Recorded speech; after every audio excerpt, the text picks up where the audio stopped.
Bonjour à tous. Donc oui, effectivement, on a réfléchi à vous proposer un nouvel outil, un peu à la façon des incubateurs. Le but étant de vous présenter des solutions innovantes, permettre aux startups de pitcher justement leurs solutions et potentiellement de vous mettre en lien avec ces startups. Donc évidemment, ce sera exclusivement dédié à l'accessibilité dans le tourisme. Donc je suis vraiment contente de vous retrouver aujourd'hui. Merci de vous être inscrit et de vous être connecté aujourd'hui, ce matin. Donc le but, bien sûr, le but global, ce sera vraiment comment rendre nos destinations plus inclusives avec l'aide justement de ces nouveautés technologiques qui sont censées rendre aussi le tourisme beaucoup plus inclusif. Donc le but étant bien sûr l'amélioration continue de l'expérience visiteur en créant un cadre un peu plus confortable et surtout beaucoup plus fluide pour tous les visiteurs, notamment en situation de handicap. Donc on va voir comment les nouvelles technologies, les solutions innovantes vont pouvoir aider les professionnels du tourisme à relever ces défis d'amélioration de l'expérience visiteur. Donc j'ai le plaisir du coup d'accueillir Eline, responsable projet et relations clients chez Picto Access par APF France. Donc dans le cadre de la présentation de sa solution, on a la chance d'accueillir Flavie Berthelot, qui est responsable accessibilité chez la Maison des Métallos et qui pourra du coup témoigner du partenariat qui a été mis en place avec Picto Access et de la solution qui a été déployée sur la Maison des Métallos. Et on reçoit également Camille, directrice générale et responsable commerciale chez Ezimob, pour laquelle on a aussi la chance d'accueillir Alix, qui est responsable innovation chez Viparis et qui nous partagera son expérience d'Ezimob. Donc, c'est vraiment deux startups qui développent des outils concrets pour faciliter l'accessibilité et pour accompagner les acteurs dans le secteur touristique pour aussi amorcer une transition vers les nouvelles technologies. Et donc voilà. Alors attendez, j'ai plus la main. C'est bon.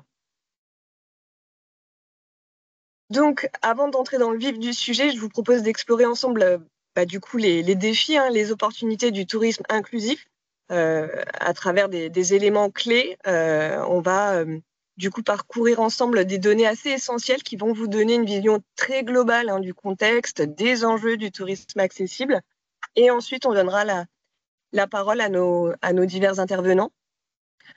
Donc, parmi les objectifs, donc évidemment, il y a la sensibilisation, comprendre l'importance de l'accessibilité, ça je vous apprends rien. L'enjeu clé, c'est vraiment découvrir de nouvelles solutions qui vont pouvoir améliorer l'accessibilité. Le but de ce Webinar Access, c'est bien sûr le partage d'expériences et puis l'échange au sein de notre réseau de professionnels de l'accessibilité.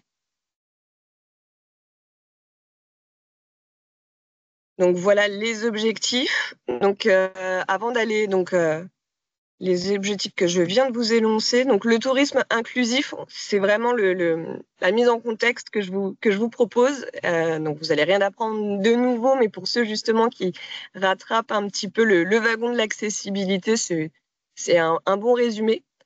Donc c'est un enjeu clé bien sûr. Il y a plus de 80 millions de personnes qui sont concernées en Europe par le handicap et les besoins spécifiques. En France, l'accessibilité, c'est un levier de croissance qui est renforcé par évidemment des solutions innovantes et les nouvelles technologies. En Ile-de-France, il y a des acteurs comme Picto Access et Ezimob qui vont développer des solutions, des outils numériques pour vous venir en aide et améliorer l'accessibilité et l'expérience. Et bien sûr, au-delà de l'obligation que représente l'accessibilité, en tout cas la mise en accessibilité de vos infrastructures et de vos offres, c'est aussi ça devient un atout vraiment stratégique pour vous, dans la mesure où ça va aussi vous permettre de vous différencier et aussi d'intégrer aussi et de valoriser une nouvelle image de votre structure pour appâter le visiteur, on va dire, en tout cas pour vous donner une bonne image d'intégration justement et de tourisme inclusif. Donc je vais vous présenter diverses infographies assez rapidement pour justement illustrer et les défis et les opportunités du tourisme inclusif grâce notamment aux innovations. Donc d'un point de vue à l'échelle nationale, donc l'accessibilité touristique, d'un point de vue européen, pardon, l'accessibilité, donc c'est un enjeu majeur. 80 millions de personnes vivent avec un handicap. Si on ajoute les seniors, les familles, les jeunes enfants, c'est vraiment une part considérable des voyageurs qui peuvent être confrontés à des difficultés d'accès. Et pourtant, il y a un manque d'infrastructures adaptées, d'informations claires. Et cela, ça va freiner encore plus à la mobilité de ces visiteurs. Et aujourd'hui, on va voir justement comment ces innovations peuvent pallier ces difficultés et peuvent répondre du coup à ces défis et transformer une expérience globale. Donc en France, bien sûr, c'est un levier de croissance, l'accessibilité, on ne cesse de le répéter. Cela, c'est pas seulement une obligation légale, c'est vraiment un levier de croissance parce que rendre un site, un service ou une destination accessible, c'est aussi ouvrir ses portes à une clientèle beaucoup plus large, beaucoup plus fidèle. Cela améliore l'accessibilité, améliore la satisfaction des visiteurs, mais ça renforce aussi l'attractivité touristique à l'échelle d'un site, mais à l'échelle d'une destination également. Et on s'aperçoit qu'il y a de plus en plus d'acteurs qui ont compris et qui s'engagent vraiment dans une démarche, notamment avec les outils numériques et avec des innovations qu'on va pouvoir du coup explorer aujourd'hui ensemble. En Île-de-France, donc l'Île-de-France, juste, il y a une évolution en matière de mise en accessibilité, même si on a du mal à en parler et à l'admettre parce qu'on a une culture assez particulière qui fait que tant qu'on n'est pas 100% accessible, on a du mal à valoriser l'accessibilité de nos établissements. Donc c'est une région qui est quand même phare en termes de tourisme mondial et du coup, on se doit aussi d'être exemplaire en la matière. Il y a de nombreux efforts qui ont déjà été réalisés, notamment en termes de transport. Les lieux culturels aussi sont vraiment à la pointe de l'accessibilité depuis le début. Mais il reste encore pas mal de défis à relever. C'est ici que les nouvelles technologies vont vraiment rentrer en jeu et vont apporter des solutions concrètes pour améliorer l'expérience, encore une fois. Donc, on va découvrir, encore une fois, comment les startups comme PictoAccess et EasyBob vont participer largement à cette transformation. Donc, pour finir, donc aujourd'hui, l'accessibilité, c'est un enjeu, c'est un atout stratégique aussi. Pour proposer une offre inclusive, c'est aussi répondre aux attentes des voyageurs. Et comme je vous le disais au début, c'est une opportunité de se différencier et de renforcer son image de marque. Et donc, pour illustrer tout ça, on va maintenant rentrer dans le vif du sujet et je vais donner la parole aux acteurs qui sont là justement pour témoigner de l'importance des nouvelles technologies pour valoriser l'expérience et leurs établissements touristiques et culturels. Donc, on va d'abord donner la parole à Flavie, qui va nous apporter donc son témoignage. Donc Flavie travaille à la Maison des Métallos et a eu recours au service de PictoAccess. Flavie, est-ce que tu es prête?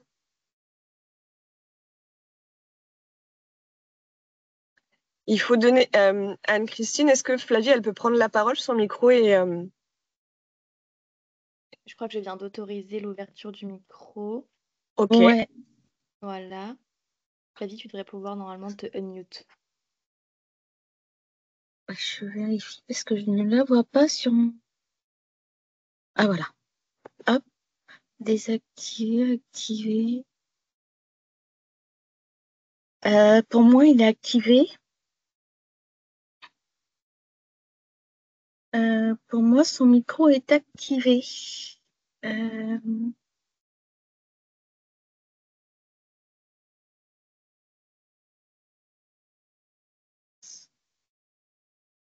Flavie, est-ce que tu peux nous dire si tu as des problèmes de connexion, de micro dans la conversation du webinaire, s'il te plaît? Oui, parce que j'ai désactivé le micro, donc a priori... C'est possible que ce soit toi qui puisse... ou alors je vais désigner comme présentateur, on va voir. Hop. OK, ça marche. Est-ce que c'est bon pour vous, Flavie? Oui, ça y est. Ah, ok. Bon. Désolée, j'avais accès à rien du tout, du coup, je pouvais même pas vous Ok. écrire. Merci beaucoup. Du coup, je me présente, je suis Flavie Berthelot, chargée de relations et actions avec les publics de la Maison des Métallos, et du coup, référente accessibilité et handicap sur ces questions-là. Euh, du coup, ce que je vous propose, c'est de vous raconter un petit peu comment nous, la démarche s'est faite, pour vous expliquer un petit peu aussi pourquoi on est allé vers Picto Access par la suite. Du coup, moi, ça fait 2 ans et demi que je suis sur mon poste. Et quand je suis arrivée il y a 2 ans et demi, il n'y avait pas du tout de politique d'accessibilité dans notre lieu. À savoir que nous, la Maison des Métallos, on est un établissement public de la ville de Paris. Donc on a quand même un petit rôle d'exemplarité à avoir par rapport à d'autres lieux. Et notre activité principale, c'est une activité de spectacle vivant et d'expérience culturelle de manière plus large. Et on a aussi également une grosse activité de privatisation, donc du coup l'accessibilité touche ces trois choses-là de manière assez égale. Nous, notre prise de conscience, elle s'est faite en 2023 avec un artiste qui s'appelle Michael Filippo, qui avait un spectacle qui parlait d'accessibilité puisqu'il mettait en scène une mère et sa fille qui sont toutes les deux interprètes de danse et dont la fille est porteuse de trisomie 21. Et dans le cadre de l'accueil de ce spectacle-là, on a eu envie de créer un forum sur l'accessibilité des lieux de culture du point de vue des artistes, donc d'artistes concernés et de publics concernés. Puisqu'on était aussi en plein dans la préparation des Olympiades culturelles, nous on voulait se positionner sur les Paralympiades, toutes ces choses-là. Bon, ça n'a pas eu lieu, mais ça a au moins permis qu'on puisse lancer tout ça. Puisque ce qui s'est passé, c'est que moi je me suis dit, on ne peut pas avoir ce discours-là et accueillir ce genre de forum, et voilà, qu'est-ce qui se passe chez nous, où est-ce qu'on en est, quel est l'état des lieux qu'on peut faire. Donc la première chose qu'on a fait, ça a été de se mettre en lien avec mon directeur technique pour voir déjà d'un point de vue purement bâtimentaire où est-ce qu'on en était, quelles étaient les améliorations à faire, toutes ces choses-là. Sachant que vu que le lieu a été remanié entre 2000 et 2007, et que la loi de 2005 était déjà passée au moment de l'ouverture du lieu, on a déjà beaucoup de choses qui étaient actées au niveau réglementaire à ce moment-là. Donc le plus gros morceau, ça a été de mettre en place des process qui ont permis de faire en sorte que toute la machine puisse se mettre en route, au-delà des outils. Vu qu'on allait changer de direction, donc changer aussi complètement de projet, on n'avait aucun intérêt à développer des projets spécifiques.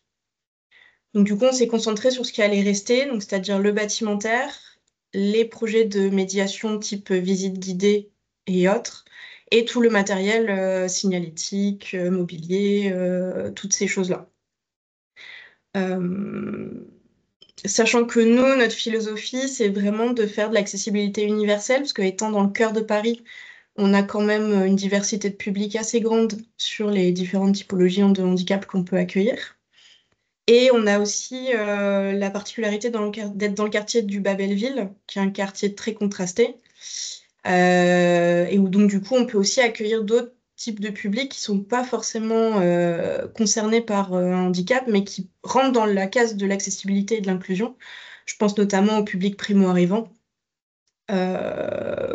sur lesquels, par exemple, sur nos visites guidées, on a pu voilà, mutualiser certains formats, certains supports, ces choses-là. Donc l'idée, c'est, nous, notre fil rouge, ça a été de se dire comment est-ce qu'en termes de confort de visite, en partant des besoins spécifiques des personnes en situation de handicap, on peut proposer quelque chose qui va être accessible au plus grand nombre. Donc du coup, il y a différents éléments qui ont été mis en place, sachant que on est vraiment parti des besoins des personnes, qui étaient déjà des personnes qui venaient régulièrement chez nous. Et le besoin principal, ça a été un besoin d'information, puisque on avait une ligne éditoriale qui n'était pas du tout claire et que du coup, on avait besoin de remettre tout ça à plat. Donc on a fait une formation avec Souffleur de Sens, qui est notre pôle art et handicap d'Île-de-France, sur la communication inclusive, qui inclut tous les processus de parcours de visite, d'expérience utilisateur, comment on fait la chaîne de l'accessibilité du début jusqu'à la fin. Et à partir de là, on a refondu pas mal de choses sur notre site internet, on a refondu pas mal de choses sur nos plaquettes. Et même dans le lieu, dans toutes ces choses-là, on a aussi repensé notre rythme de programmation, puisque dans l'idée, c'était comme on n'avait pas beaucoup de fonds aussi, de budget à ce moment-là, de proposer des événements réguliers, mais pas forcément des énormes événements. Donc d'avoir une régularité tous les mois sur des petites choses qui rendent les événements accessibles, que ce soit de l'interprétation LSF sur des bords plateaux, que ce soit des temps avec Souffleurs de Sens et leurs bénévoles justement sur des spectacles ou sur des ateliers. Voilà, d'avoir différentes choses à proposer. Et en termes d'information, l'un des éléments qui nous a beaucoup intéressés, c'est justement la solution proposée par Picto Access. Puisque moi, au niveau de mes équipes, ça m'a permis de les sensibiliser de manière concrète. Déjà parce que ça a donné l'occasion de refaire un diagnostic d'accessibilité qui n'avait pas été fait depuis un petit moment. Et donc, du coup, de voir à la marge les choses qui, justement, depuis 15 ans, avaient été mises en place au début, mais nécessitaient d'être remplacées, d'être réparées, voilà, toutes ces petites choses où on passe devant tous les jours, mais on ne se rend pas forcément compte qu'il y a besoin d'une maintenance. Et ça a également permis de mettre en place les pictogrammes de manière plus large sur toute notre communication. Donc, du coup, de rendre ça volontairement visible, même sur les plaquettes qui concernent l'intégralité des publics, ce qui n'est pas forcément le cas actuellement dans les lieux de spectacle vivant, que ce soit à Paris ou ailleurs. C'est de plus en plus le cas, heureusement, mais c'est une démarche qui est en plein démarrage, quoi. Voilà. Je ne sais pas si tu veux que je complète sur quelques autres choses, Eline. Non, si tu as fait le tour pour toi, il n'y a pas de souci. Je peux continuer, à moins que Charlotte, tu veuilles faire une transition Non, écoute, particulière. pour le moment, ça va. Je te laisse la parole, Éline, et puis on recueillera des questions après ton intervention. Parfait, j'enchaîne. Déjà, merci beaucoup Charlotte et Choose Paris Region de nous avoir invités sur cet événement, ce webinaire. Et merci Flavie de ton partage d'infos sur toute la démarche d'accessibilité de la Maison des Métallos. Donc moi, je voulais aussi commencer par quelques chiffres. Bon, certains rejoignent ce qui a été dit en intro par Charlotte, donc je vais essayer d'éviter les redites. Notamment le 80% de handicaps qui sont invisibles. Ça, c'est quelque chose qui a été dit en intro et qui est très important à garder en tête quand on parle d'accessibilité, parce qu'on a souvent tendance à avoir dans notre imaginaire des personnes qui sont visuellement en situation de handicap et des fauteuils roulants, etc., alors que ce n'est pas du tout le cas de la majorité. Donc, chiffre intéressant. Le premier chiffre que je voulais vous présenter, c'est 12 millions de personnes en situation de handicap en France. Ça, c'est pour vous donner une échelle, sachant que ces 12 millions ne comptent que les personnes qui sont reconnues en situation de handicap par la MDPH. Donc, à cela s'ajoutent les personnes qui ne sont pas nécessairement reconnues par la MDPH et tout un tas d'autres publics que Charlotte a cités en intro, que ce soit les familles poussettes, les enfants, les seniors, les personnes malmarchantes qui se sont cassées une jambe. Enfin voilà, en fait, l'idée, c'est aussi de garder en tête que nous, tous et toutes ici présentes, on peut être un jour ou l'autre en situation de handicap ou de fragilité. Nous, on parlera de fragilité, de besoins spécifiques. Enfin, il y a plein de termes qu'on peut utiliser, mais voilà, on peut toutes et tous se retrouver dans des situations euh, fragilisantes, que ce soit par la baisse de notre vue, la baisse de notre audition. Je vous ai dit, on se casse une jambe, un bras. Voilà, c'est tant de situations qui peuvent être handicapantes. Ensuite, un chiffre plutôt touristique qui peut vous intéresser. Donc, c'est le 37% des Allemands en situation de handicap qui ont renoncé à voyager en France par manque d'installations accessibles ou par manque de connaissance de ces installations accessibles. Ça, c'était un chiffre qui nous était remonté d'un de nos partenaires à l'Office de tourisme de Nancy. Donc voilà, c'est un chiffre qui montre que c'est un sujet, qu'il y a un manque à gagner en termes d'accessibilité et de tourisme, et que ça peut être un critère décisif pour tout un tas de publics. Et là, on le voit avec les touristes allemands à besoins spécifiques.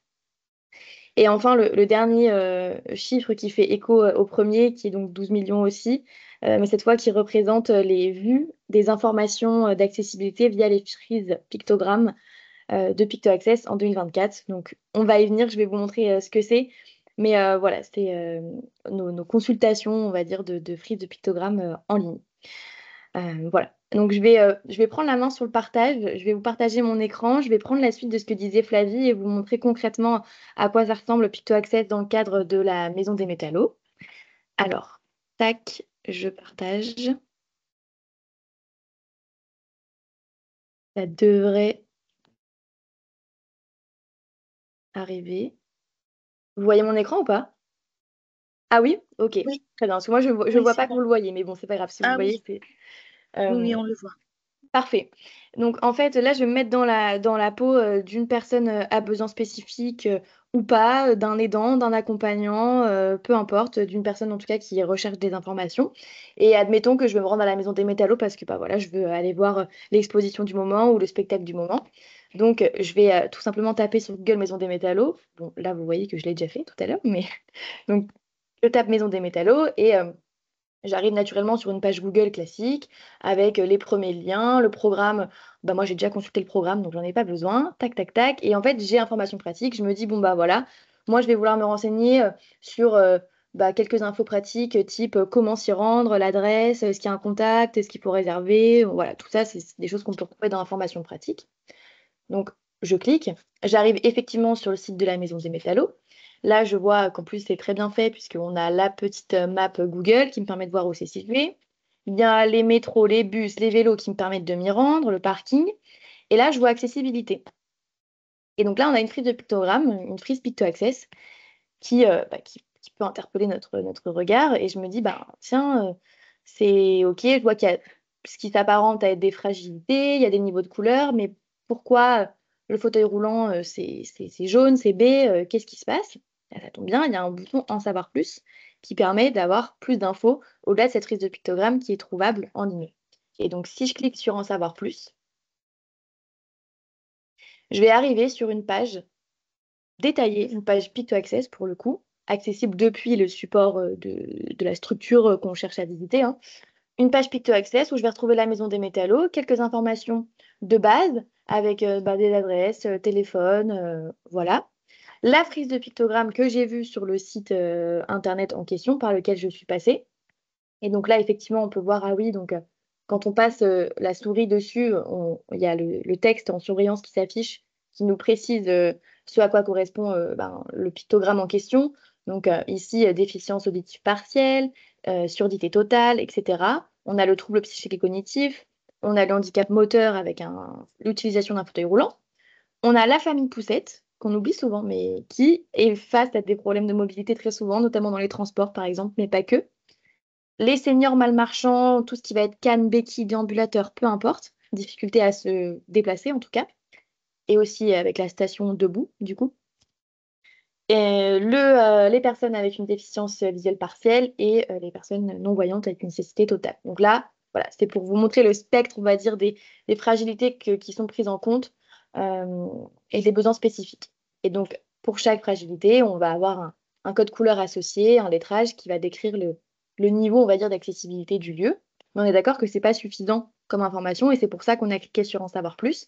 C'est parce que derrière, on va avoir tout un tas d'informations, d'abord textuelles, qui vont venir expliquer vraiment les équipements qu'il y a ou qu'il n'y a pas dans la structure, les services desquels on peut bénéficier et peut-être des services qui manquent. En tous les cas, c'est un référentiel qui suit le cheminement usagé. Donc, ça commence par l'accès. Donc là, on va avoir tout un tas de critères et de questions sur comment est fait l'accès, comment est-ce que je le repère, l'accès, par où je dois passer, etc. On a ensuite l'accueil, donc à l'intérieur de l'établissement. Là, il y a beaucoup d'infos, hein, donc on ne va pas pouvoir tout lire aujourd'hui, mais voilà. Les cheminements, donc ça va être ben, comment est-ce qu'on circule dans le lieu, est-ce qu'il y a des étages, est-ce qu'il n'y a pas d'étages, est-ce qu'il y a un passage par lequel c'est mieux de passer et un autre qui est peut-être pas à privilégier, etc. Ici, vous voyez, on a bar buvette. Là, on a bar buvette parce qu'on est dans l'espace d'accueil général de la Maison des Métallos qui a un espace de restauration. Si c'était par exemple un lieu de pratique sportive, on aurait pratique sportive. Si c'était la partie exposition, on aurait la partie exposition. Voilà, le référentiel s'adapte à chaque typologie de lieu. Et ensuite, on a les services équipements, plus génériques, on va dire, communs à tous les établissements, et l'environnement proche, la chaussée, les lignes de métro, etc. Donc ce référentiel, il est là pour vraiment décrire tout le cheminement dans le lieu et apporter une information exhaustive, en tout cas sur ce qui est possible de trouver. Et enfin, on a un troisième niveau d'information qui est sûrement, qui est souvent remonté à nos oreilles comme étant le plus facilitant et le plus rassurant, on va dire, pour les personnes en tout cas à besoins spécifiques. Ce sont les photos.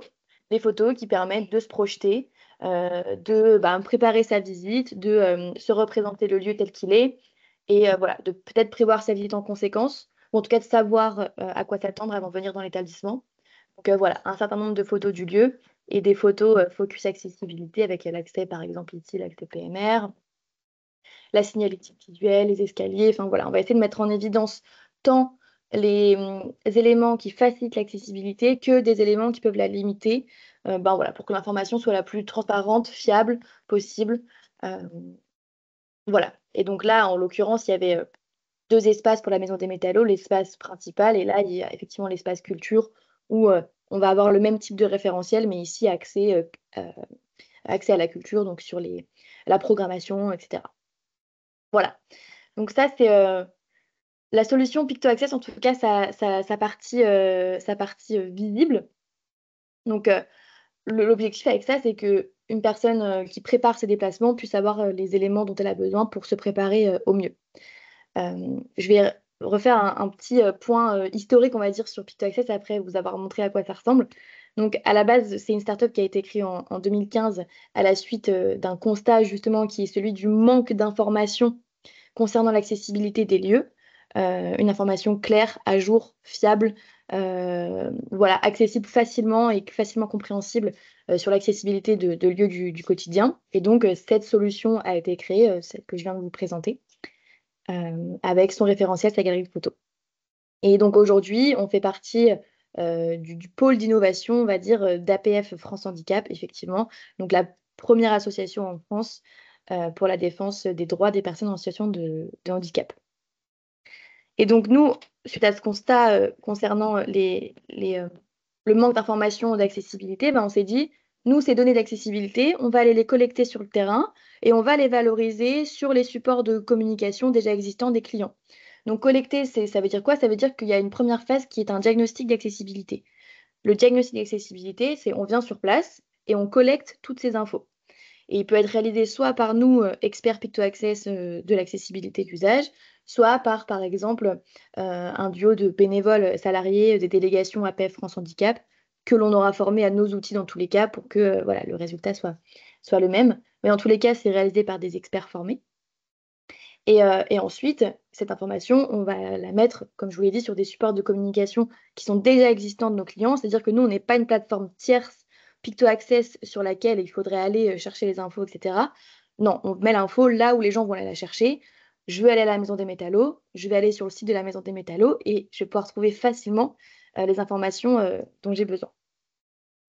À préciser aussi que on est sur de l'accessibilité d'usage. Vous l'avez vu dans les critères, par exemple, on va aller voir un autre référentiel, hein, on peut aller voir celui-là, mais on est sur de l'accessibilité d'usage, c'est-à-dire qu'on va un peu plus loin que le normatif, que l'accessibilité réglementaire, dans le sens où on va s'intéresser au service qui est rendu dans l'établissement, au fait qu'une personne, indépendamment si elle est en situation de fragilité ou pas, elle puisse avoir accès à un service, à un contenu culturel, etc. Donc on ne se limite pas au bâti. Par exemple, un bâtiment peut être accessible, une salle d'exposition ici peut être accessible dans son bâtiment. Si l'expo en elle-même n'a pas de caractère adapté ou il n'y a pas de pédagogie adaptée, on ne peut pas dire que le service et l'usage soient rendus de la même façon.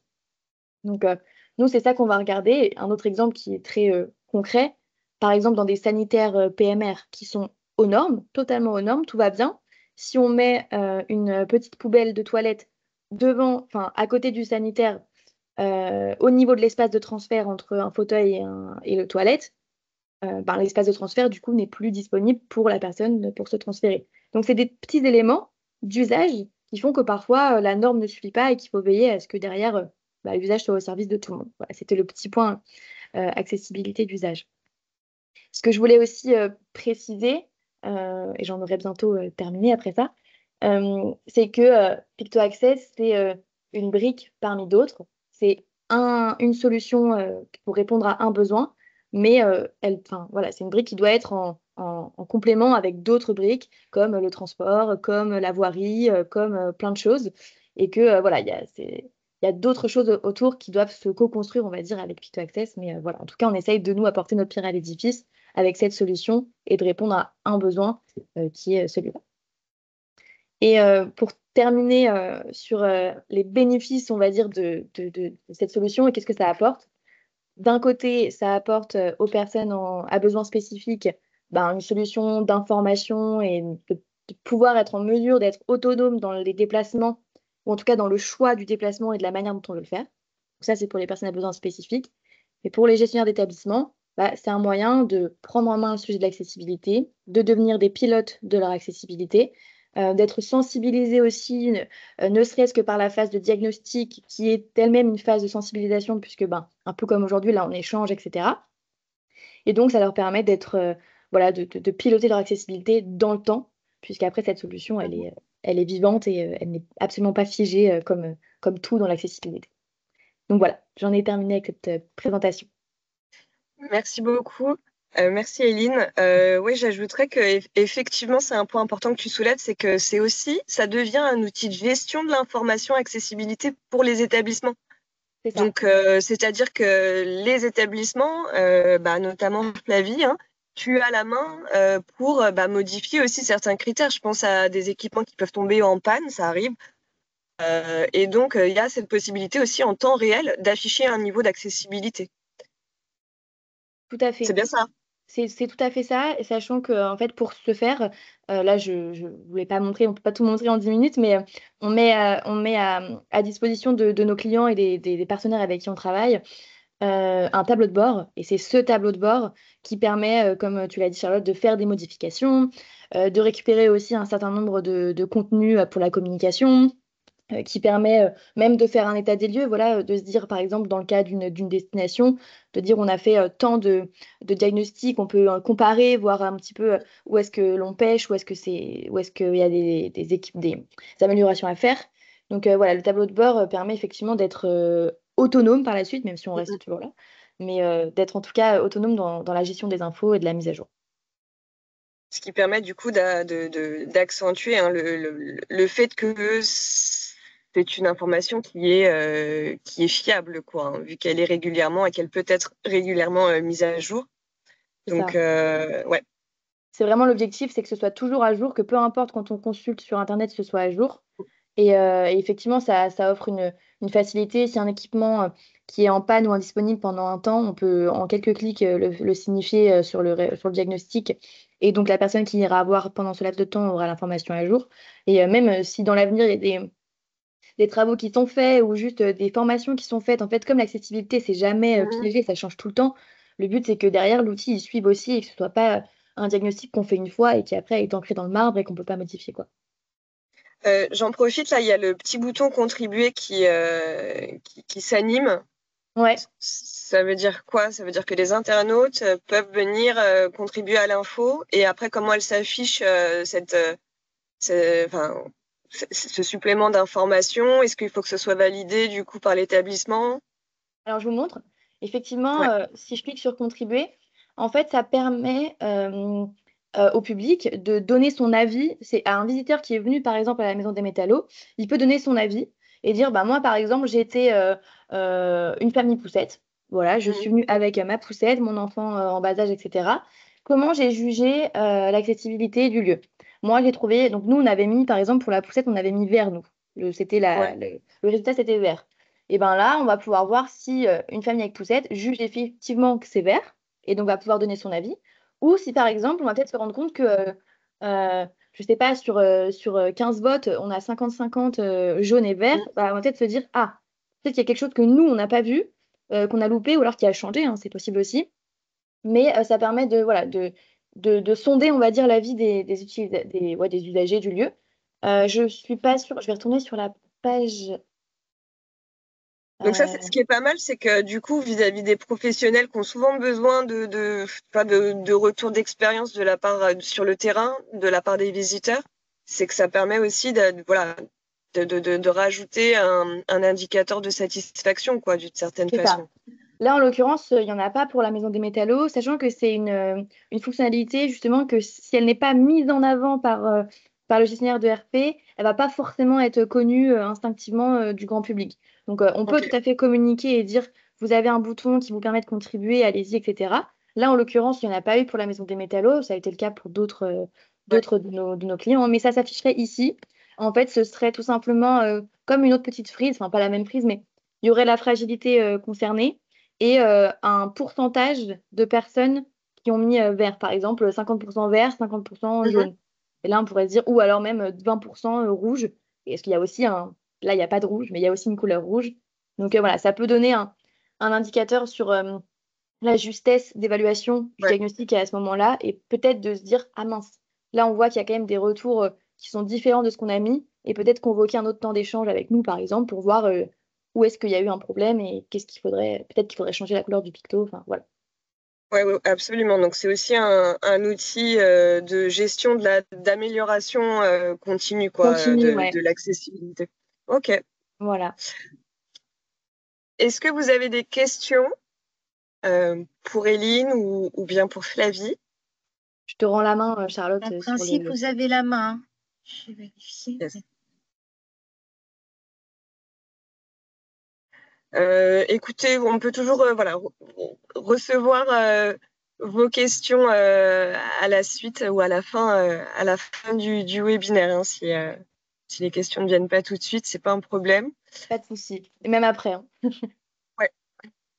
Du coup, effectivement, tu l'as dit, c'est juste une brique hein, dans la mise en accessibilité. Ces solutions, ce sont des solutions complémentaires. Elles peuvent être tout à fait complémentaires d'ailleurs à la solution que peut proposer Ezimob, qui, pour le coup, va mettre en avant une solution de guidage sur site, in situ. Et donc, dans ce cadre-là, Camille, je vais te donner la parole. Alors, juste, je vais me mettre en diapo.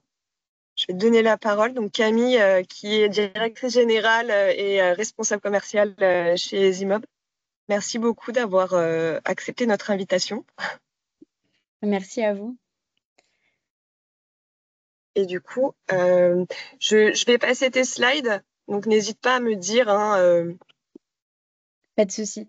Tu peux aller à la prochaine. En tout cas, la prochaine fait déjà un peu de... Enfin, il y a une slide chiffre on va passer rapidement pour présenter un peu EasyMob et qui on est. Donc, nous, on est une société qui a été créée en 2020 sur la rencontre d'une personne, avec la rencontre d'une personne déficiente visuelle, notamment sur l'accessibilité plutôt dans les transports à ce moment-là, qui avait du coup des problématiques de repérage des portes, d'information voyageurs non vocalisées à l'intérieur des rames et du guidage sur des pôles d'échange et des zones de correspondance. Donc historiquement, EasyMob s'est beaucoup développé sur la partie transport en commun.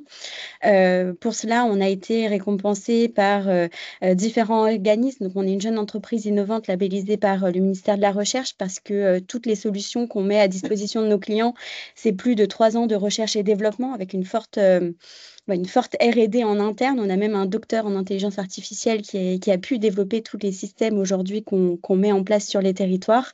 C'est une entreprise qui également on a l'agrément ESUS pour témoigner de notre impact d'un point de vue social et sociétal. Et on a ici aussi une récompense ou en tout cas une labellisation par Atout France dans le cadre de parcours client, un AMI qui a été lancé en 2024 dans le cadre des Jeux Olympiques et des Jeux Paralympiques et qu'on réitère avec Viparis, mais Alix vous expliquera tout ça par la suite. Donc concrètement, EasyMob part d'un besoin spécifique d'une personne en situation de handicap visuel. Par les années qui ont passé, maintenant, on a beaucoup travaillé en co-construction avec d'autres typologies de handicap pour à chaque fois comprendre quels sont les besoins spécifiques des personnes. Parce que même dans le handicap visuel, il y a plusieurs spécificités et arriver tout de suite en un an à faire une solution pour tous les publics, c'est de l'ordre du défi. Donc ça a passé par plusieurs années, plusieurs étapes de co-construction avec des usagers pour en arriver à ce qu'on va vous présenter aujourd'hui. Donc sur la slide suivante, je vais parler majoritairement de chiffres, mais ici, je ne vais pas y revenir parce que Eline et Charlotte ont très bien, je pense, fait le panorama aujourd'hui de l'accessibilité et du nombre de personnes en situation de handicap sur notre territoire, mais aussi au-delà de notre territoire. En tout cas, on voit que ça touche beaucoup de personnes et en ce sens-là, il faut pouvoir mettre en place des solutions concrètes d'accessibilité et surtout d'expérience visiteur pour que les personnes puissent se déplacer en totale autonomie. Et nous, c'est ce qu'on prône chez EasyMob, c'est vraiment la liberté de déplacement, parce qu'on a pu le voir, en fait, le premier facteur du fait que la personne ne se déplace pas, c'est souvent, en fait, le déplacement et la mobilité qui est le point assez crucial de l'accessibilité, parce que, en fait, sans cette mobilité et sans ce déplacement, rares sont ceux qui vont profiter, fine, d'une expérience, que ce soit dans un musée, que ce soit lors d'un événement. Donc, la mobilité est un point assez essentiel. Alors, sur la slide suivante, donc nous, comme je le disais, on a co-construit nos solutions vraiment avec plusieurs personnes en situation de handicap, plus de 200 personnes sur maintenant 5 ans. On a travaillé aussi avec des associations nationales, c'est-à-dire que nous, dans notre conception produit, on a même en fait un pool, ce qu'on appelle des bêta-testeurs, avec un canal WhatsApp où on leur envoie toutes les premières interfaces de ce qu'on développe pour avoir en fait vraiment une conception produit au plus proche du besoin de l'usager. Donc aujourd'hui, EasyMob, nous, on permet à des personnes en situation de handicap visuel, donc malvoyantes et non-voyantes, des personnes en fauteuil roulant, notamment aussi des personnes dans PMR, on entend aussi les papas et les mamans avec des poussettes, des personnes avec un handicap cognitif et mental, sur le déplacement dans des lieux qui peuvent être parfois très complexes. Et finalement, ce qu'on s'est rendu compte sur les solutions qu'on met à disposition, c'est qu'on avait aussi des personnes qui n'étaient pas porteuses de handicap et qui utilisent nos services parce que, en fait, finalement, quand on arrive dans un bâtiment de 50 000, 100 000 mètres carrés avec plusieurs points d'intérêt, avec du monde, bah, finalement, tout le monde est un peu en situation de handicap. Et la nécessité ici, c'est de pouvoir repérer facilement bah, le point d'intérêt où on veut aller, le trajet pour pouvoir y aller. Et donc, finalement, les solutions aujourd'hui, c'est ce qu'on tend chez EasyMob, c'est de faire de l'accessibilité universelle. C'est-à-dire, à la base, on développe et on co-construit nos solutions pour un public spécifique, mais qui finalement sont profitables pour tous. Sur du coup la solution en tant que telle, donc nous, chez EasyMob, on a une solution concrète qui s'appelle EasyWay, qui sont pour les établissements recevant du public, tels qu'ils soient, où on permet du coup de cartographier sur la base des plans AutoCAD en format DWG, mais je ne vais pas rentrer plus que ça dans la technique. Théoriquement, tous les lieux aujourd'hui ont des plans AutoCAD de leur bâtiment. Nous, c'est la seule information qu'il nous faut pour pouvoir après cartographier le site. Donc, on va faire une cartographie du site avec du coup une cartographie assez fine. Et puis, sur cette cartographie, on va venir rajouter différents éléments. Type d'un GPS extérieur comme on peut avoir sur Apple Plan ou sur Google Maps, en fait, on va être la continuité à l'intérieur du bâtiment. Et la spécificité qu'on a, c'est aussi de relier l'intérieur avec des parties extérieures. Comme on le disait, parfois, bah, la partie la plus complexe, c'est quand on arrive en transport en commun et c'est sur ces fameux derniers kilomètres, c'est comment je fais pour aller à la bonne porte d'entrée, à l'accès qui va me permettre d'accéder, que ce soit là dans le cadre d'un événement, au stand que je veux aller visiter. Donc, c'est tout ce parcours finalement client et visiteur qu'on est venu travailler en partant pas que du bâti et du bâtiment en lui-même, mais sur les points à proximité, c'est-à-dire les arrêts de métro, les arrêts de tram, tout ce qui est point d'arrêt de transport à proximité et qui vont avoir de la valeur pour les publics en situation de handicap. Et Alex vous en parlera peut-être par la suite, mais on a aussi beaucoup travaillé sur les parkings. Pour du coup parler de l'accessibilité et notamment des places PMR qui pourraient avoir sur les parkings qui sont au sein d'un site. Et donc là, comme on va le voir par la suite, on parle des expos de Porte de Versailles. Donc concrètement, on fait une cartographie du lieu et on va pouvoir générer une map. Alors là, la map que vous voyez, elle est en 2D, qui va du coup être adaptée pour des personnes en situation de handicap moteur, personnes qui ne sont pas forcément porteurs de handicap. Et en fait, on a une petite touche accessibilité. Donc là, sur le deuxième écran, vous allez voir quand on crée en fait un itinéraire, un point de départ et un point d'arrivée, on va pouvoir cliquer sur le profil qui nous correspond. Et donc, je vais avoir le profil de la déficience visuelle. Et quand je bascule sur le profil déficience visuelle, on va avoir une toute autre interface. On va plus être sur cette interface très design.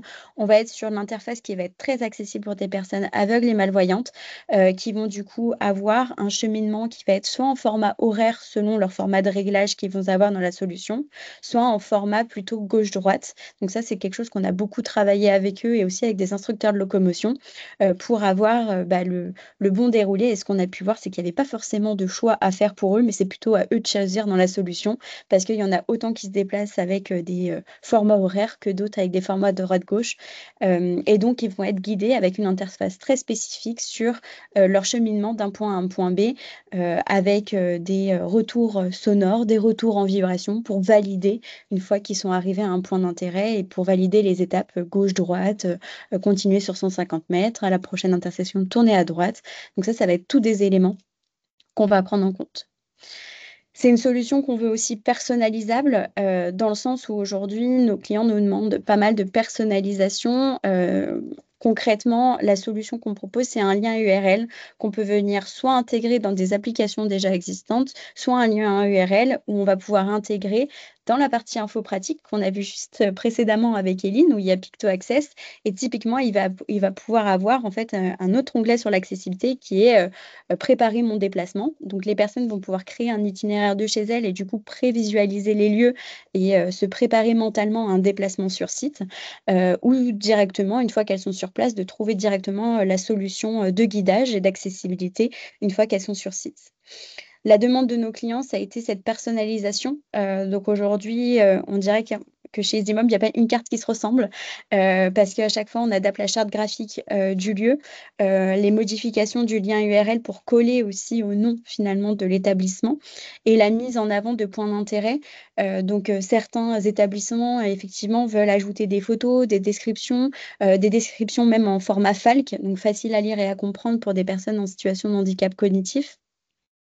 Et donc, toutes ces adaptations-là, on est capable de le faire assez facilement et nos clients sont assez aussi autonomes dans la gestion parce qu'ils ont accès à un back-office qui leur permettent de modifier du texte, des photos et de pouvoir vraiment régler leur propre expérience au sein de la solution.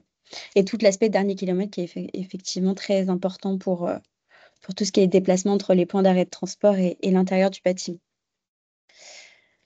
Sur la slide suivante, donc nous, nos références aujourd'hui, comme je l'ai dit, on est une société issue du secteur du transport public et qu'on continue à être aussi une société qui se développe dans le transport. Donc aujourd'hui, on travaille avec la plupart des opérateurs de transport. On est présent sur 5 collectivités et on s'est aussi beaucoup déployé maintenant depuis 3 ans au sein des établissements recevant du public, beaucoup dans l'événementiel, donc la partie tourisme d'affaires, également beaucoup avec des clubs de sport, notamment des clubs de foot, dans tout ce qui va être expérience visiteur sportif. Et on a pu également être déployé pendant les Jeux olympiques et Jeux paralympiques sur des fan zones. Et c'est nous qui avons fait toute la cartographie du Club France au parc de la Villette pendant les Jeux paralympiques pour proposer vraiment ces cheminements et cette accessibilité de bout en bout avec accès aux différents points d'intérêt et aux différentes activités que proposait le Club France. Pour parler après concrètement, je pense, de retour d'expérience et de référence, je pense qu'il n'y a pas plus concret qu'un retour. Alors, je vais laisser la main par la suite à Alix pour expliquer un peu toute la démarche qu'a eu Viparis dans les notions d'accessibilité et aussi potentiellement le programme d'Intour France sur lequel on est en cours pour pouvoir déployer cette solution. Je te laisse la main, Alix. Bonjour à tous, merci Camille de nous donner la parole pour vous partager un petit peu côté Viparis finalement, comment on a travaillé ensemble avec EasyMob. Alors peut-être pour vous préciser déjà qui est Viparis, effectivement comme l'a dit Camille, on travaille nous dans le secteur du tourisme d'affaires plus particulièrement.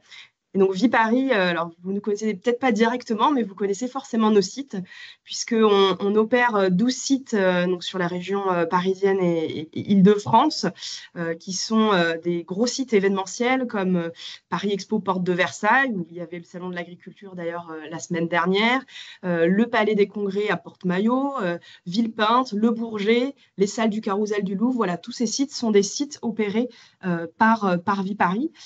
Et donc, c'est une activité assez dense en matière de tourisme d'affaires, puisqu'on accueille plus de 11 millions de visiteurs par an sur nos sites. Donc, voilà, un enjeu touristique très fort, spécialisé sur l'événementiel. Et on accueille notamment une part assez importante de visiteurs internationaux, notamment à l'occasion de grands congrès, voilà, qui attirent notamment beaucoup ces visiteurs internationaux.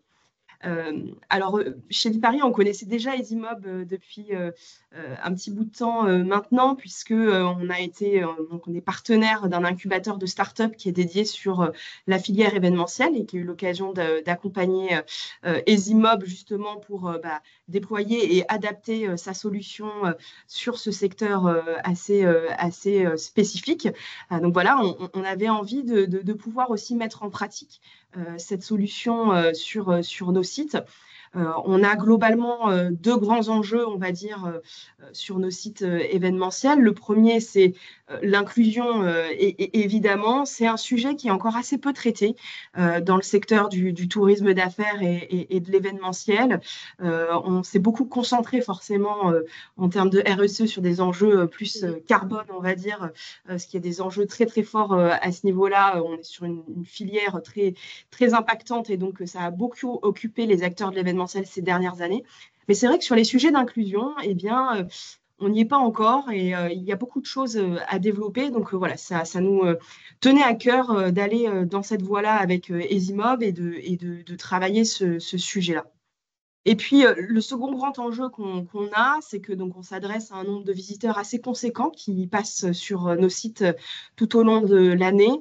Et donc, c'est l'enjeu en fait du confort de parcours de visite pour nos visiteurs.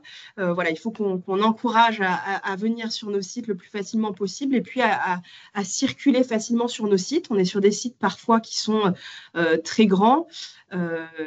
Camille en parlait tout à l'heure sur les tailles que ça peut représenter. Un site comme Porte de Versailles, c'est plus de 200 000 m² de surface d'exposition, c'est 7 halls d'exposition. Donc voilà, un visiteur qui ne connaît pas forcément le site peut vite se sentir un petit peu perdu. On peut beaucoup marcher sur nos sites pour aller d'un point A à un point B.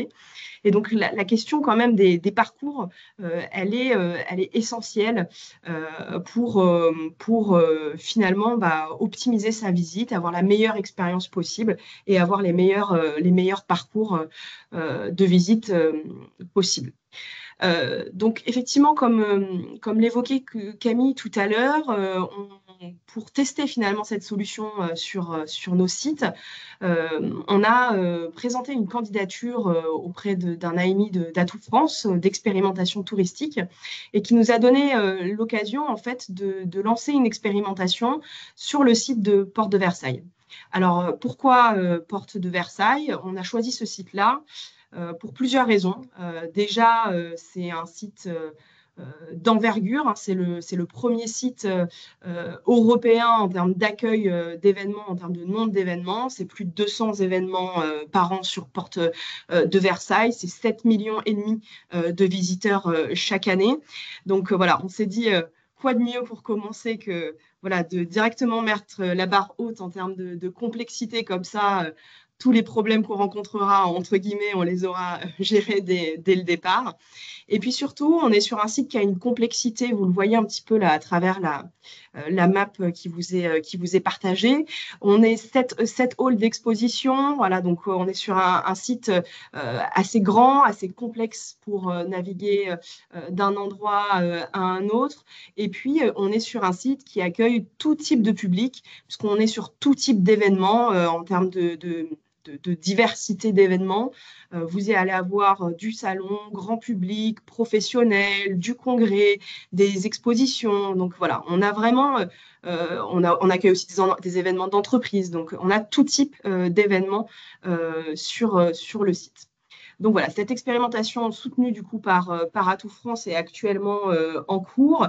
Et puis, Camille parlait tout à l'heure des Jeux Olympiques. Pour nous, c'était important aussi dans cette dimension d'héritage des Jeux Olympiques. Alors, Esimop a pas eu l'occasion d'être présent sur nos sites pendant les Jeux Olympiques, mais au Club France, comme disait Camille tout à l'heure, Paris Expo Porte de Versailles a été un site qui accueillit les compétitions pendant les Jeux Olympiques et Paralympiques. Donc voilà, c'était aussi pour nous une volonté d'aller dans cet héritage des Jeux Olympiques et Paralympiques. Alors peut-être juste pour vous préciser deux grands défis finalement qu'on rencontre en fait en déployant cette solution. Il y a des aspects techniques très importants sur un site complexe comme celui-ci. Le premier, c'est que finalement, on est sur un site qui va beaucoup se transformer au fil de l'année, qui change de visage selon les événements. Vous allez avoir des événements qui vont prendre l'intégralité du site, que certains pavillons, ou un seul pavillon. Et donc finalement, on n'est pas sur une cartographie entre guillemets fixe. Et ça, c'était un vrai défi pour nous. Les questions d'accessibilité, d'entrée, de sécurité, etc., elles évoluent vraiment à chaque événement. Voilà, l'entrée ne va pas être la même, la sortie non plus, les modalités d'accès non plus. Donc, c'est un vrai défi technique finalement pour nous d'arriver à avoir ce type de solution de guidage qui va être adaptée en toute situation. Donc ça déjà, c'est un point assez important. Et finalement, Esimop nous permet avec ce back-office dont parlait Camille tout à l'heure, de pouvoir s'adapter et de pouvoir avoir la main finalement sur ces problématiques de barriérage qu'on peut rencontrer et d'évolution dans ces accès. On est aussi sur des sites qui se transforment en fait entre vous êtes en phase de montage, de démontage avant, après événement ou pendant l'événement. Et ben là aussi, le site ne va pas être le même et on va se retrouver avec beaucoup d'espaces qui vont devenir finalement des espaces dangereux, avec voilà, des zones logistiques qui sont très importantes en phase avant et après l'événement. Donc voilà, il y a une notion de dangerosité qui est là et qui est importante à avoir en tête pour avoir les meilleurs guidages possibles pendant ces périodes-là et puis ensuite pendant l'événement plus spécifiquement. Donc déjà, notre premier défi, c'était ce site qui se transforme. Comment on arrive finalement avec une solution à prendre en compte toutes ces transformations au fil de l'eau. Et puis le deuxième défi qu'on a, c'est que Viparis est opérateur de site et donc loue ces espaces à des organisateurs d'événements. C'est pas nous qui organisons les événements. Et donc, on est sur un site finalement qu'on va gérer et qui se décompose en plusieurs espaces. Des espaces sur lesquels on va avoir entre guillemets la main directement, qui vont être notamment tous les espaces extérieurs et qui sont les espaces sur lesquels nos clients, donc les organisateurs d'événements, n'ont pas loué d'espace et donc du mètre carré. Et puis, on a ces espaces-là voilà, qui sont à la main des organisateurs d'événements pendant leur événement et qui vont en fait gérer toute l'interface avec leurs visiteurs. Et donc, finalement, il y a une importance, finalement, d'avoir une solution un petit peu coordonnée qui va présenter aux visiteurs tous les guidages et les parcours possibles à l'échelle globale du site et pas uniquement à l'échelle de son événement. Puisque le visiteur, ce qui va l'intéresser, c'est voilà, j'arrive par le transport, je veux aller au pavillon numéro 7. Voilà, quel est le parcours le plus simple, adapté à mon profil, que je sois visiteur non porteur de handicap ou porteur de handicap. Et donc, ça, c'était un vrai défi. aujourd'hui, beaucoup d'organisateurs finalement proposent des plans de leurs événements, mais finalement, c'est à l'entrée de leur événement. Donc, si votre événement il commence à l'entrée du pavillon 7, eh bien, finalement, vous allez ensuite être guidé à l'intérieur de l'événement, mais vous n'êtes pas guidé depuis votre transport pour arriver jusqu'au pavillon 7 et pour ensuite aller sur tous les points d'intérêt du site. Donc voilà, il y avait un enjeu pour nous à proposer finalement aussi à nos clients, aux organisateurs d'événements, une solution qui permet d'être guidé sur l'intégralité du site. Et on n'avait pas ce type de solution jusqu'ici. Donc voilà un petit peu, on va dire, les défis qu'on a rencontrés en fait en mettant en place cette solution, donc qui est toute nouvelle, qui est en train d'être finalisée, on va dire, dans ses aspects techniques et qui va être lancée eh bien, à partir de ce mois-ci sur notre site et qui sera utilisable par les visiteurs et puis également les organisateurs d'événements qui communiquent aussi directement auprès de leurs visiteurs. Et donc, ce qu'on a fait, c'est qu'on a cartographié donc l'ensemble effectivement du site et vous allez retrouver tous les points d'intérêt. Camille évoquait tout à l'heure la notion des parkings. Aujourd'hui, voilà, on a des parkings qui sont, on va dire, sur site, 3 parkings et c'est toujours un défi pour les gens de pouvoir arriver à l'entrée voilà, du parking pour aller ensuite jusqu'à l'entrée de leur événement. Voilà, donc il y a des trajets comme ça qui ont été pensés.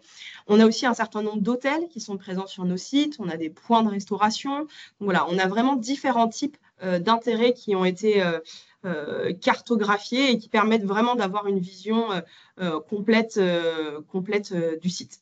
Donc voilà un petit peu comment on a fonctionné dans notre démarche. On a des tests en cours justement avec des tests usagers pour pouvoir avoir des retours d'expérience sur cette solution. Et puis il y a tout un dispositif aussi de communication sur site qui doit être déployé prochainement puisque on va dire l'enjeu pour nous, c'est aussi que cette solution, elle soit visible sur site. Voilà, on est sur des espaces de communication parfois multiples. On a voilà, plusieurs organisateurs d'événements sur notre site qui vont communiquer en parallèle. Et donc, on a un enjeu voilà, à ce que cette solution soit vraiment visible, accessible et que les visiteurs puissent la prendre directement en main.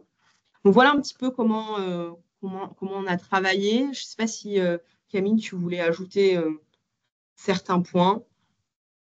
Non, c'est très complet et tu l'as bien mis en avant. Effectivement, c'est tout cet aspect de un bâtiment qui change. Et je pense que s'il y en a qui nous écoutent et qui ont les mêmes typologies d'événements, alors même à l'échelle de musées, hein, parfois c'est des expositions différentes. On a pu travailler déjà dans le cadre plus culturel où on a des expos qui changent et du coup les parcours vont changer. Donc c'est un peu les mêmes besoins.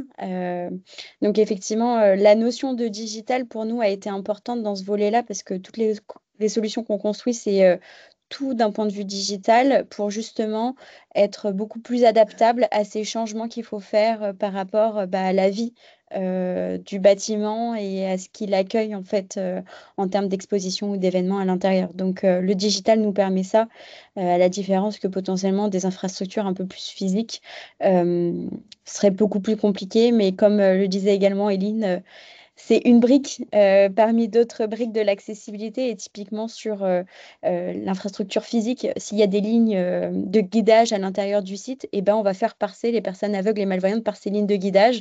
Donc, on va être la couche qui leur permettra de se guider et d'avoir cette expérience de guidage, mais on ne va pas remplacer les lignes de guidage. Voilà. Ce qui me semble important de rajouter aussi, c'est que ta solution, elle permet aussi d'optimiser la gestion des flux, si je me trompe. Alors, aujourd'hui, oui, tout à fait. Alors, ça dépend ce qu'on appelle de flux. Si c'est de l'affluence ou c'est seulement les parcours qu'on va vouloir prendre pour aller d'un point A à un point B, effectivement, nous, on prend en compte tout ce qui est parcours. Cependant, l'affluence, ce sont d'autres sociétés sur lesquelles on est interopérable avec les systèmes parce que la notion d'influence est également importante pour des personnes porteuses de handicap. Et donc, du coup, là, on travaille plutôt en interopérabilité avec des solutions qui traitent vraiment ce sujet-là. Et du coup, nous, on récupère une API et la Ouais. data pour pouvoir l'afficher. Ce que je veux dire, c'est que ça contribue quand même grandement à la répartition des flux, quoi, et notamment avec des parcours, les parcours adaptés ou les parcours secondaires qui pourraient être empruntés par des personnes en Bien situation de sûr. handicap. Tout à fait. Euh, On a une question sur le budget. Quel budget faut-il prévoir pour déployer cette solution Porte de Versailles, par exemple? Alors, ce budget, ce n'est pas des informations qu'on peut totalement communiquer, mais à titre d'exemple, nous, on a donc notre incubateur de start-up a été bénéficiaire d'une subvention de 20 000 € de la part d'Atout France, justement pour pouvoir déployer cette solution. Et puis, effectivement, il y a eu ça ne permet pas de couvrir entièrement le budget de déploiement, mais on est autour de ces budgets-là. Porte de Versailles. pour un site aussi complexe que Porte de Versailles. Absolument, oui, parce qu'on est, comme je disais, c'est plus de 200 000 mètres carrés de surface d'exposition, sans compter les espaces extérieurs. Donc, voilà, vous rajoutez une bonne partie supplémentaire. Donc, voilà, on est vraiment sur un site de grande envergure. Merci, C'est- Alice. Et pour répondre du coup à la question, le modèle économique aujourd'hui pour la mise en place de EasyMob, ça va être principalement en fait la taille du bâtiment. Donc soit on va prendre le mètre carré, soit on va prendre le nombre de points d'intérêt. Parce que parfois sur un bâtiment de 50 000 mètres carrés, il y a pas 50 000 points d'intérêt. Donc du coup, on va plutôt faire un ratio de points d'intérêt. Donc un point d'intérêt, ça peut être les toilettes, ça peut être une salle, un auditorium. Donc on va être plutôt sur ce type de travail. Mais en tout cas, effectivement, c'est calculé par rapport à la taille. Oui, et alors ce qu'il faut avoir en tête, c'est que donc nous, on a vraiment cartographié, on va dire, les grands ensembles du site, les grands points d'intérêt, comme disait Camille. Ensuite, derrière, il y a tout un travail complémentaire de cartographie des événements. C'est-à-dire que donc nous, vous voyez sur la cartographie les pavillons. Ensuite, derrière, si on veut avoir la solution à l'intérieur d'un événement, donc potentiellement à l'intérieur d'un pavillon, là, l'organisateur d'événement doit mener un travail supplémentaire pour pouvoir arriver à cartographier cet événement plus spécifiquement, qui va vous permettre de vous rendre à un stand, à un espace de conférence, etc. Donc, nous, ce qu'on propose finalement, c'est, on va dire, la coque globale de la solution sur laquelle ensuite les organisateurs d'événements peuvent venir finalement ajouter une couche et déployer leur propre événement. On a une autre question qui est est-ce que ce projet de développer ce type de solution pour des centres-villes historiques? Oui. Alors, ça me permet d'ouvrir sur un projet qu'on lance au mois de septembre qui s'appelle le projet Connect, qui est porté, on le fait en collaboration avec le campus Louis Braille, plusieurs associations sur la déficience visuelle. Et il sera lancé dans 8 villes au mois de septembre. Et puis là, on va un peu plus loin que juste cartographier les bâtiments. Il y aura la partie cartographie des bâtiments qui seront intégrés à l'intérieur de cette solution-là. Et on va proposer effectivement un micro-guidage en extérieur et pour aller chercher des événements, des points d'intérêt qui vont être accessibles, qui vont potentiellement proposer des offres culturelles accessibles aux visiteurs en situation de handicap. Dans un premier temps, tourné vers la déficience visuelle. Mais effectivement, c'est totalement quelque chose qu'on est en train de mettre en place et qui sortira au mois de septembre. Donc, si vous souhaitez en savoir plus, n'hésitez pas à scanner le QR code ou sinon je peux envoyer mon adresse mail dans... Oui, dans la conversation. Et elle rajoutait, Isabelle, il y a des espaces de nature complexes, aujourd'hui inaccessibles à les au PSH. PSH, voilà. Et par exemple, comme la Pointe du Raz, effectivement, bon, on est en mobilité réduite, c'est pas forcément évident. Alors là, c'est toujours en fait la complémentarité entre ce qui est physique et ce qui va être plus de l'ordre de l'expérience de visite.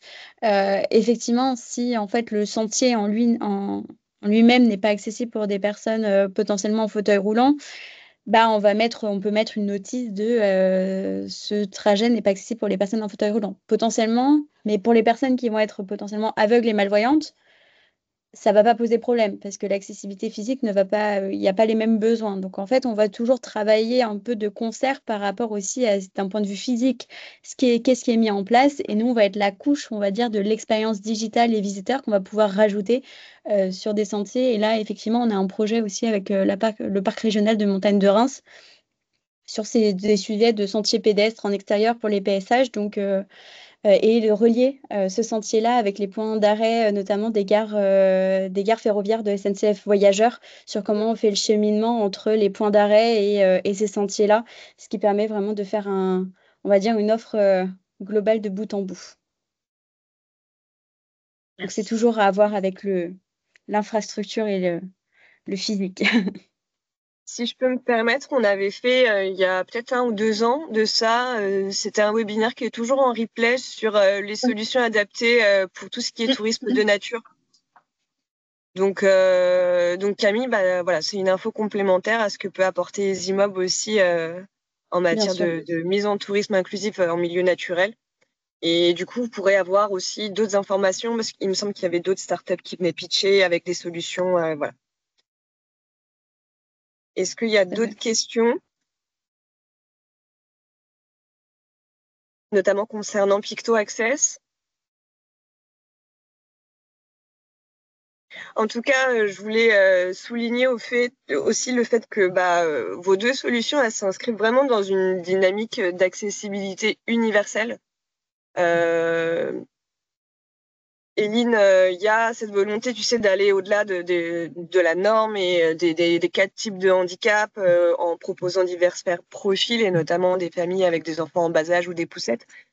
Il y a aussi chez EasyMob le fait d'apporter aussi des solutions entre professionnels. Pour les professionnels, il y a cette notion de valorisation d'événementiel. Donc ça apporte une vraie valeur ajoutée pour les organisateurs d'événements, notamment en ce qui concerne Viparis. Il y a aussi, c'est une solution de guidage EasyMob pour les visiteurs qui vont venir se rendre sur un salon, mais aussi pour les exposants. Est-ce que, si j'ai bien compris, moi-même, il m'arrive d'être exposant à Porte de Versailles et connaître les accès exposants, me repérer aussi au sein du site qui est assez complexe. C'est aussi un outil dont je pourrais me servir et qui me permettrait plus de rapidité, de fluidité dans l'installation de mes stands. Donc voilà, il y a vraiment cette notion d'accessibilité universelle qui est largement soutenue par la région et donc du coup aussi par Choose Paris Région, où on souhaite aller au-delà de la réglementation et apporter une vraie valeur ajoutée, apporter des solutions qui puissent satisfaire l'ensemble des publics et se tourner du coup vers un tourisme inclusif et pas vers un tourisme accessible aux personnes en situation de handicap, qui me semble beaucoup trop, et d'une part sans doute stigmatisant pour ces personnes porteurs de divers handicaps. Et voilà, ça nous permet vraiment d'élargir et aussi peut-être de se faire mieux entendre auprès des acteurs touristiques et des gestionnaires de sites qui doivent se mettre en route quoi aussi vers le pas de l'accessibilité. C'est peut-être aussi un argument supplémentaire, voilà, pour se faire entendre. Je vous propose de remplir ce questionnaire de satisfaction. Anne-Christine va mettre le lien cliquable dans la conversation. Je l'ai remis dans la conversation. Alors, il est un tout petit peu plus haut parce qu'il y a eu quelques questions entre-temps, mais il est dans la conversation. Mais je crois qu'il est cliquable sur l'écran tout de suite. Donc, soit flashable, aussi, soit cliquable. Très bien. Ouais. Très bien, très bien. Vous dire que le prochain rendez-vous Webin Access sera le 24 juin, mardi 24 juin. Voilà, et pour ceux qui sont là, éventuellement, la matinale qui aura lieu bien plus loin, mais je rebondis un peu sur ce qui a été aussi dit, sur le numérique accessible le 20 novembre, et ça sera en présentiel. Voilà, écoutez, s'il n'y a pas d'autres questions, je vous envoie le replay dès qu'il est mis sur notre chaîne YouTube. Donc je Vous aurez pense aussi un support, le d'ici support demain. de présentation. Et puis voilà la présentation PowerPoint. Comme ça, il y aura toutes les coordonnées Ce ne de sera pas voilà. une présentation PowerPoint, ce sera un support dynamique voilà, qui vous permettra d'aller de section en section plus rapidement. Voilà. En tout cas, vous aurez les présentations, les coordonnées de Pito Access et EasyMob. Et voilà, et avec plaisir que vous puissiez partager avec eux vos questionnements ou vos besoins. Voilà. À très bientôt. Merci beaucoup. Merci beaucoup. Merci à tous. Merci à tous. Au revoir.